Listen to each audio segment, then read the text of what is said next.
You are Locked On Vandy, your daily podcast on the Vanderbilt Commodores, part of the Locked On Podcast Network, your team every day.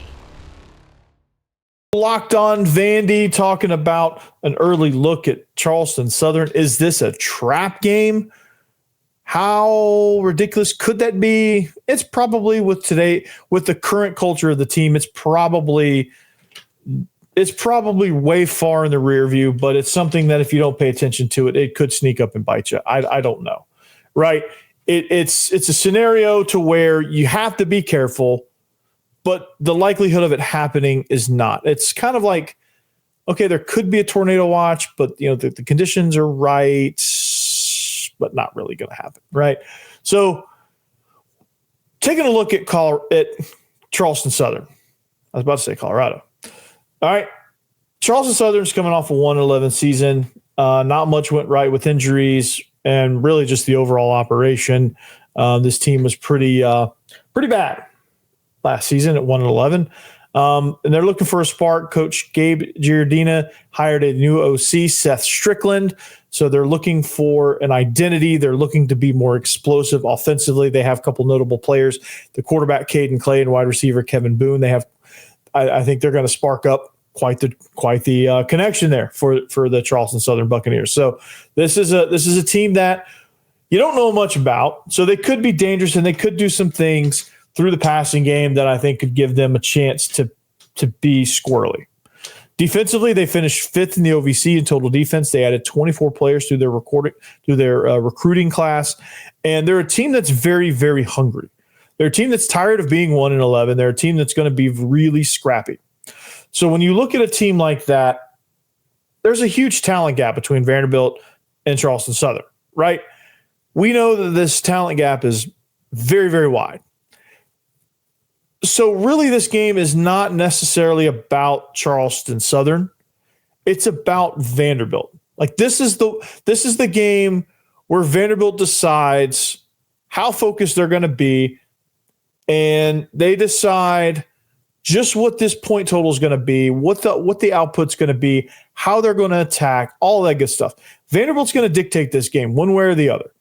They're going to sleepwalk into it and say, okay, we're going to toy around with you and then let you hang around. And I don't know that I don't know about Colorado. I don't know that Charleston Southern can hang around or even have any sort of chance at winning this game. But, I think Vanderbilt does have a chance to prove that it's not focused. And, I think it leaves a lot to be desired heading into week 2. And it leaves you with a lot to do if you're going to go into Blacksburg. I think in order to be ready for Blacksburg and Columbia in back-to-back weeks, you have to be sharp. And if you're not, you miss that opportunity and it could affect you down the road. So trap game, it could, like when I say trap game, I mean, not necessarily losing this one, meaning it sets you up to lose the next 2, which are hard enough games as it is. The difficulty of those 2 games is enough on its own. But what's the game plan here? How do they have a returning quarterback. They have an offensive coordinator that does have an identity that wants to be explosive, that's going to implement some things to where they're going to try to push the ball downfield a little bit. They're going to try to sling it around. They're going to take advantage of trying to just keep you off balance. And that's something that when you're looking at it from a game plan perspective, it's pressure the quarterback. Don't let them do anything. Don't let them get passes off. Don't let them make comfortable pocket throws. Don't get conservative at all. This is one of those games where you have to, like I said, in order to avoid all the pitfalls that a game like this has, and that those pitfalls can affect you in your next game, to avoid all of that, obviously starting fast is a must. Offensively, that means scoring on your first possession and scoring often. That means covering the spread. Defensively, how do you help with that? You just don't let them move the ball. They can't move the ball on you. They're 36.5-point underdogs. They cannot move the ball on you. Do not let them score until at least the third string is in. That's how you set the tone. That's how you make a statement. That's how you say, this trap game nonsense is just that. That's how you do it. Special teams, you make a play. If the offense does, heaven forbid, have to punt, you go make a play. You go get the ball back. Or when they punt, Martell Height, you house one. Or make them only be able to kick off once. And that once, make them pay. Right? And it's like I said, the focus, it's all going to be determined, just an early look at the game, it's all going to be determined on what Vanderbilt decides they want to do, how they want to approach this game. If Clark Lee is there, and he is definitely in their ear because he's experienced this, he is definitely in their ear. I have no doubt about that. I have zero doubts about the fact that he is in their ear and he is talking to them about this being a potential trap game because it's happened to him. It happened to a lot of this group. Not an opening game FCS loss, but a loss against a team that only won 3 games in the Sun Belt. So it's all going to be how Vanderbilt decides to come out in this game. How do they approach it?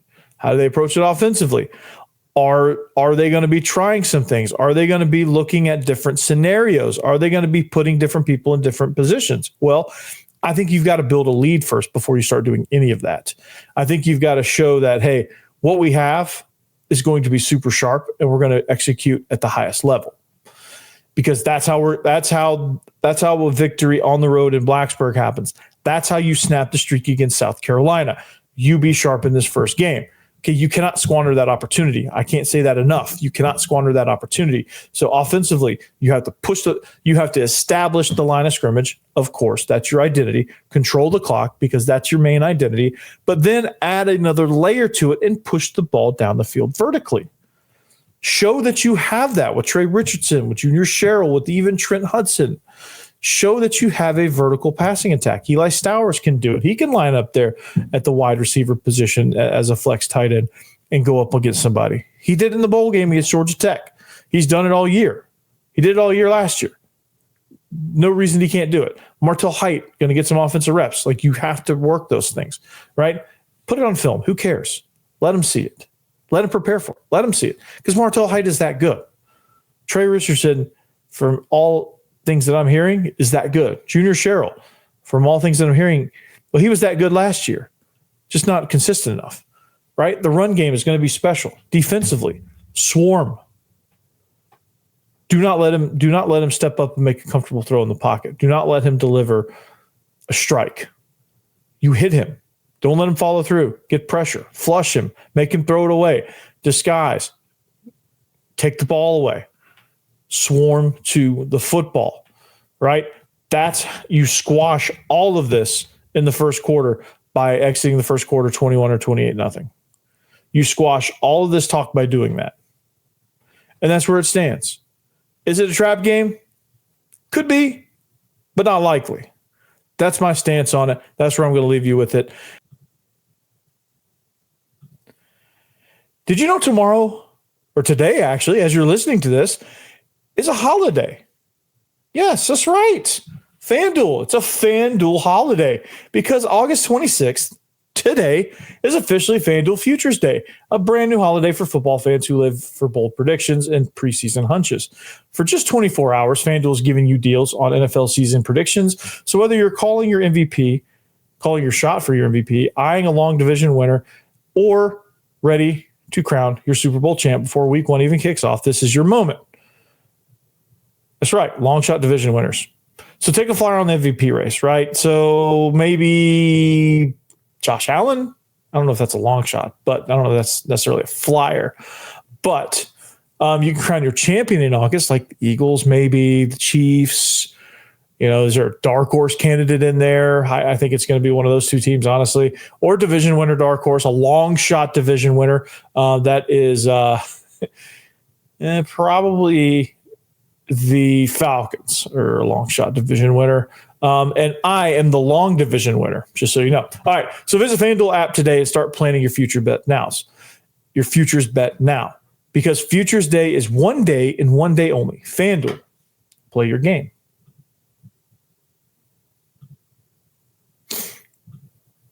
Thanks for watching Locked On Vandy. Remember, you can follow the show at Locked On Vandy on all social media platforms. You can follow myself at Coach Burton36. Like and subscribe on the YouTube channel. Find us anywhere you find your podcast as part of the Locked On Podcast Network, your team every day. Anchor down. Peace out.